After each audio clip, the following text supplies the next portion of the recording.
What is up, guys? Welcome back to the channel. Today I'm going to be giving you 10 noises/sounds that gave me anxiety. Go ahead and smash the like button down below if you're ready to kick anxiety in the butt. Leave me a comment down there, guys. Today's question of the day: what noises/sounds gave or give you still to this day anxiety? I'll be picking 2 people to give a shout out to. Must be subscribed. Today's shout outs: Maggie Gresham and Gypsy Power. Thank you guys for being proactive in the comment section down below. So guys, quick disclaimer, I'm not a licensed mental health professional. What I tell you is from experience and research. However, I did go through these things for 5 long years: anxiety disorders, panic disorder, health anxiety.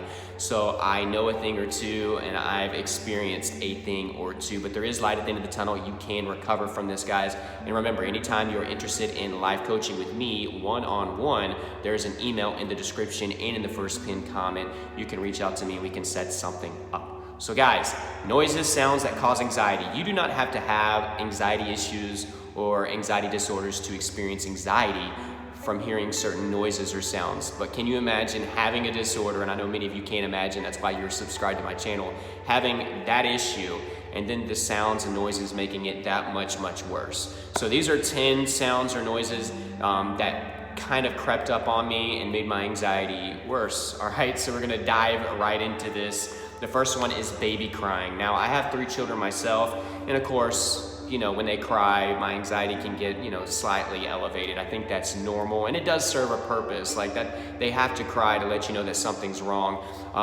But back in the day when I was dealing with my anxiety disorders, I didn't have any kids at that time, and I didn't have, of course, a lot of sympathy for that. So it would really make me anxious. I'm not saying I was angry by it or anything like that, but it would just be one of those sounds that just kind of creeps up on you, and eventually you're like, oh my God, I gotta get out of here. You know what I mean? So that was something that I would deal with. And it wasn't even so much the newborn crying. I think it was more so the 2-year-old to like 7-year-old. And we've all been in the grocery store, right? And I've been there too, as a dad now. And it's just like, please calm down, please calm. And eventually now I'm just at the point to where, sometimes I gotta have to let their crying get out, and it just happens. For those of you that are parents, we understand this. But back then, just hearing like a toddler to like a 7-year-old scream in a grocery store, especially like when you're in line somewhere, it would creep up on me. There was actually a couple occasions where I had like an anxiety attack, a borderline panic attack from crying. I know it sounds kind of ridiculous, but that's how bad my anxiety disorder was at the time. The next one, guys, is honking or horns. Now this is one that would cause me anxiety, but also it would actually make me angry. I was more jumpy and startled very easily, so a lot of loud noises in general would cause me anxiety and make my heart just shoot off.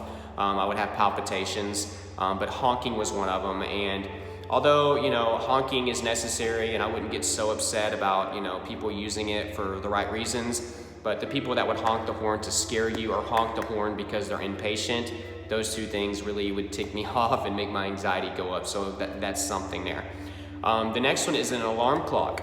Excuse me. Now, with your alarm clock, this is something that we obviously need. I know there's a few of you that have like a mental alarm clock that don't use them. Lucky you. But with an alarm clock, it didn't really matter what noise I picked. Of course, the sound really would be like obnoxious and like depressing when I would wake up. But even whenever I would try to use more peaceful things, I just kind of learned that I'm not a morning person, and when something wakes me up from sleep, I feel slightly anxious. So I kind of had to like take one for the team in those regards, and just kind of get that out of the way and then move forward and be positive from there on out. Now, as far as being super excited about something and my alarm going off, I wouldn't have anxiety. You remember being a kid and going on a field trip, and you would wake up the next day or the first day of school, you're like ready for it.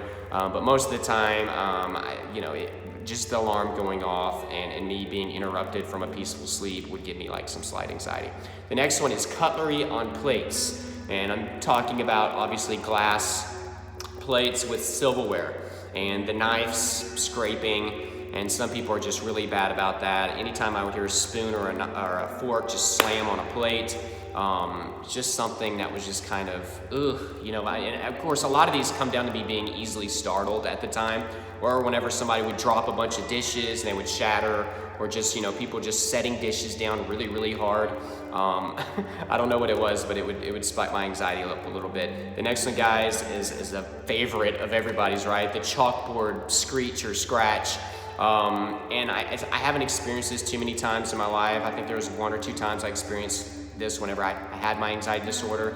And usually this doesn't happen by accident. It's always like a douchebag or something that's like, that one of the few that doesn't get bothered by this noise will go up and do it. It's just like miserable. I get chills even thinking about it. It goes up and down my spine. The next one is chair scraping, okay? We all know that person that can't just like sit down, and this isn't a good example because this has wheels, but you know the person that like will stand up and they'll be like, yeah. That would just irritate the crap out of me. I think people without anxiety disorders, that irritates them. There's actually this guy at my previous job. I liked the guy, I loved the guy to death. He was an older man, but he would slam the ice door and he would also scrape his chair all the way back every single time. And I guess I'm just too nice of a person to say anything about it. And I actually sat at his table, so I guess I could have sat at another table if it bothered me that much. But yeah, chair scraping was one of those. It just got underneath my skin. The next one is door slamming. Guys, this is another one that would make me a little irritated. I know I'm coming off as like this mad, angry person. I really wasn't. It just was with loud noises. It would just be like, oh my God, you know? But I got that really from my anxiety disorder. Nowadays, these sounds, they don't affect me as much, okay? So you have to understand, now that I've recovered from my anxiety disorders, these don't have as much of an impact on my anxiety levels, okay? So just understand that.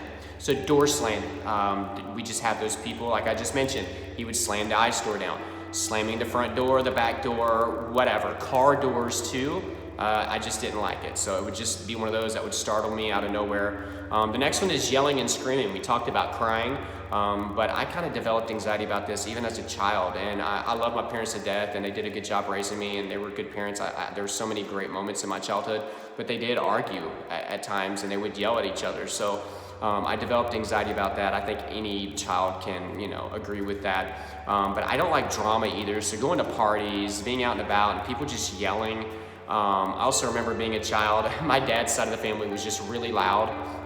So I would always be nervous even about bringing like girlfriends over and stuff because they were just so loud. It was like who can talk over the other.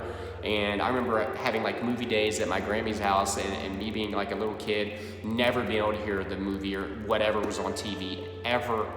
And I used to be so annoyed about that. But I also hate like arguments and fighting and yelling and screaming. It gets underneath my skin. I think to this day, that's one of the ones that I don't like. Can we just like talk normal and talk this out? The next one is teeth grinding. Now, I'm somebody that did this a lot whenever I was a kid, and my mom would be like, Trey, stop doing this, you know?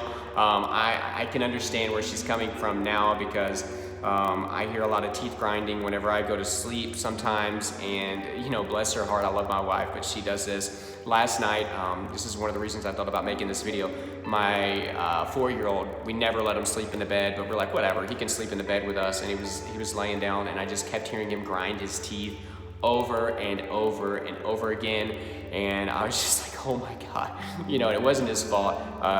It's just sometimes it's hard for me to go to sleep, so that would be something that, you know, would probably raise my anxiety levels up a little bit.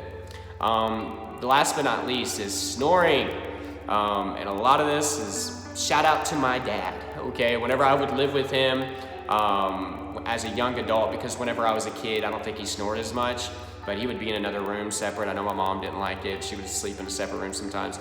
But whenever he would sleep like in the living room or in close proximity to me as a young adult, living with him in his apartment in a house, he would like snore so loud. And he wasn't one of those that you could just be like, Dad, can you like turn over, you're snoring? You know, he wouldn't wake up like that. So loud snoring, I cannot sleep at all whenever I hear that. So obviously, that's gonna raise my anxiety levels over. So a quick recap Recap, baby crying, honking horns, alarm clock, cutlery on plates, chalkboard screech or scratch, chair scraping, door slamming, yelling, screaming, teeth grinding, and snoring. Those are my top 10 sounds or noises that would cause me to have some level of anxiety. And like I said, most of these, okay, are not things that I deal with anymore as far as it causing huge levels of stress. But at the time, whenever I was dealing with anxiety disorders, it would make my anxiety certainly higher. So we want to keep working on our anxiety, guys, learning how to at least manage it. But obviously, our goal, at least for, most of us, recovery is the thing that we should be looking forward to. So remember to seek professional help, guys, from a therapist, a psychiatrist for medication, obviously a psychologist, some type of mental health counselor. But guys, as well, I do offer my anxiety coaching. So remember, in the description and in the first pinned comment, and yeah, that's where my email will be. You can just reach out to me if you're interested. Other resources are down below in that description, guys. My recommended books and journals and products for anxiety is down there. There's an anxiety store that you can check out. The Facebook groups, there's 3 of them. All right, join those. Those are communities where you can interact with other people more so than you can in the comment section of the YouTube videos. I'm trying to see if I'm leaving anything out. Obviously, my Twitter, my Snapchat, my Instagram. Follow those. Those are all down below. Subscribe to me on BitChute as well. It's another video platform in case YouTube, just croaks or whatever, or they get rid of my channel in the future. Subscribe if you haven't. Hit the notification bell so you get updates when I put these videos out. Remember to like this video. Also, leave a comment down there, and I'll be picking 2 people to get a shout out in the next video. So guys, I love you all. Keep fighting. I hope you enjoyed this video, a little bit different. But until next time, I will talk to you later.